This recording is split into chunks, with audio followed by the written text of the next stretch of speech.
I had some time before my drink was ready, so I went there and I said, "Oh, can I have 6 pierogi?" And he said, "No." I said, "Oh, you've run out of pierogi? Too bad." No, we have plenty of pierogi.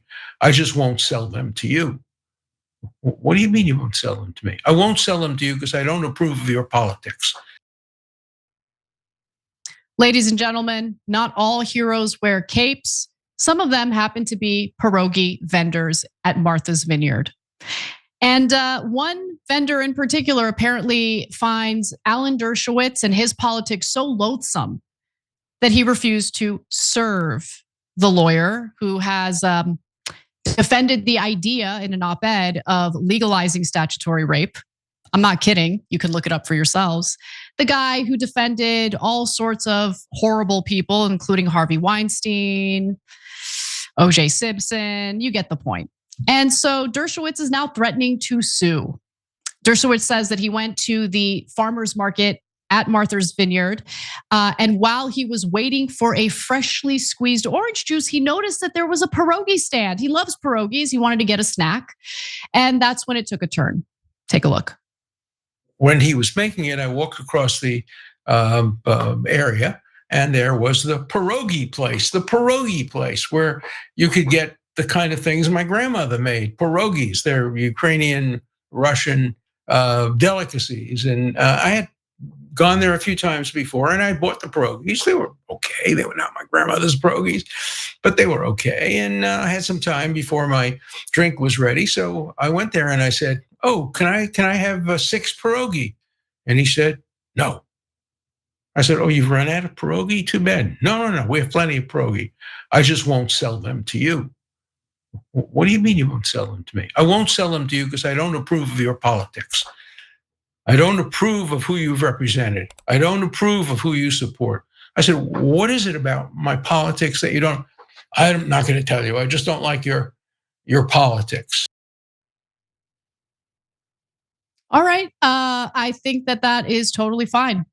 Now look, Kate, I know a lot of people don't like my politics, and that's okay. Am I gonna go around and sue them if they refuse to sell me a dumpling?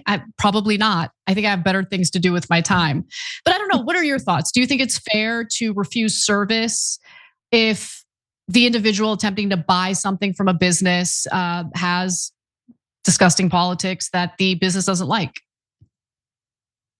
Yeah, I think it's fair. I mean, I feel like this is a slippery slope kind of thing. Like, do I want everyone refusing everyone else service because they disagree with them on certain things? No, but it's legal.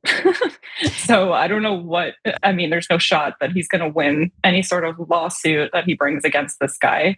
I mean, I understand why people might be uncomfortable with something like that, but like, I'm okay with someone refusing to serve, a person who voluntarily defended some of the most loathsome people in this country's history. Like, Jeffrey he's Epstein. not a public, he's not a public defender. He didn't have to do that.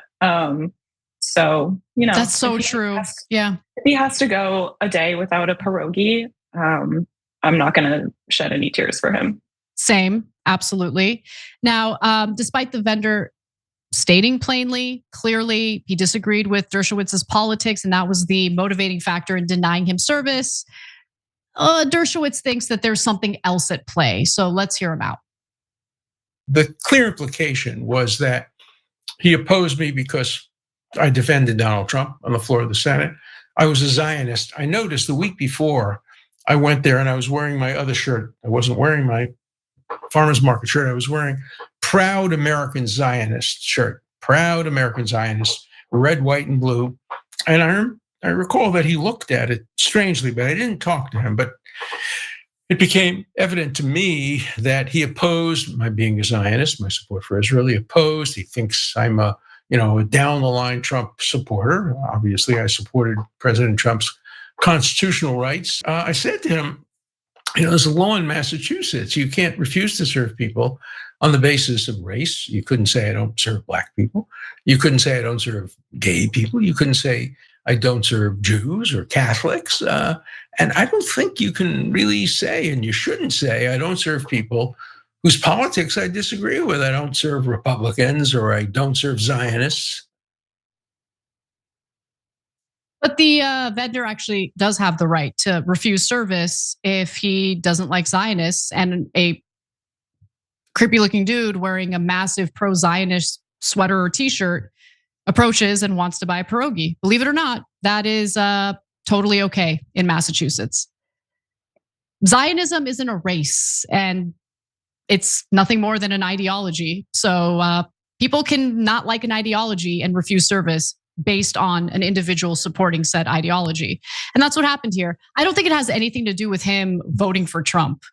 I'm sure plenty of people who shop at the Martha's Vineyard farmers market have voted for Trump. I think it probably did have something to do with the fact that Dershowitz is a public figure. People know what he stands for. People know who he has defended in a court of law. And yeah, the vendor might have also had a problem with the pro-Zionism outfit that Dershowitz was wearing. Maybe he should have opted for his farmer's market outfit, the traditional farmer's market shirt he likes to wear. But look, the thing about Dershowitz that annoys me the most is that he threatens to sue everybody. He threatened to sue us. And you know what we said? Do it. He was mad that I had referenced his comments in the past. Basically, I said something along the lines of, it's not like you seem to have much concern for children given your past. I said something like that. He's like, I'm gonna sue. And to Jake's credit, he's like, okay, do it. Discovery's gonna be real fun. And he dropped it, yeah. I mean, he's just like the epitome of a person who has like all the privilege in the world, but perpetually sees himself as a victim and will do anything if he's like slightly offended. He just thinks that, he's too important. Like people can't say anything bad about him or he's going to sue them. And just the cherry on top is that it all happened on Martha's Vineyard, honestly. I know. And it reminded me of a story that I remember the New York Times reported back in 2018 about how all of his friends on Martha's Vineyard were like ditching him. And the headline of the piece was, "On Martha's Vineyard, a frosty summer for Alan Dershowitz." Oh my God. And in that piece, he was quoted and he said, "I never thought I would see McCarthyism come to Martha's Vineyard, but I have."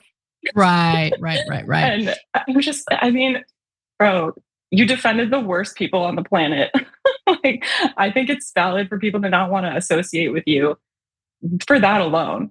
And like, I understand he's trying to make the connection between, Zionism and his Judaism so that maybe applies to the law saying you can't discriminate against someone for their religion. But there's two issues with that. The first being Zionism is not a religion. So it's a nationalist political movement. So that's already an issue.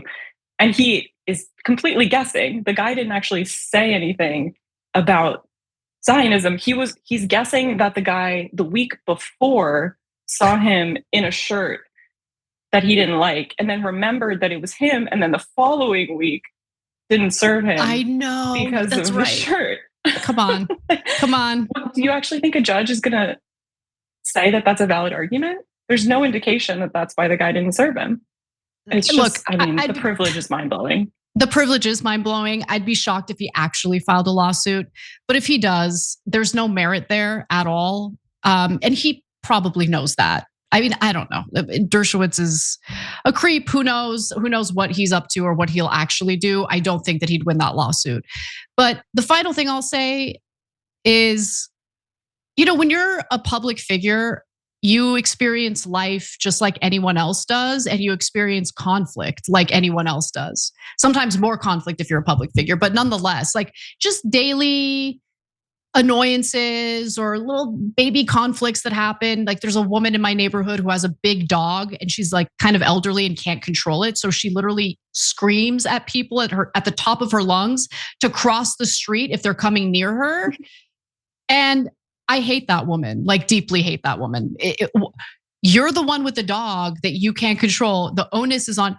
We have fights on a regular basis, okay? Like the idea that I would put together like a lengthy stream where I'm like highlighting it and talking about how I'm going to sue her. Like, people have other things to do with their lives. They don't need to hear about your stupid little drama at Martha's Vineyard. But it goes to like the sense of entitlement, and it goes to this like narcissism. Like, he thinks he's so important that everyone wants to hear about how he was wronged at the farmer's market. It's like, no one cares about you. I would be shocked if anyone actually even likes you.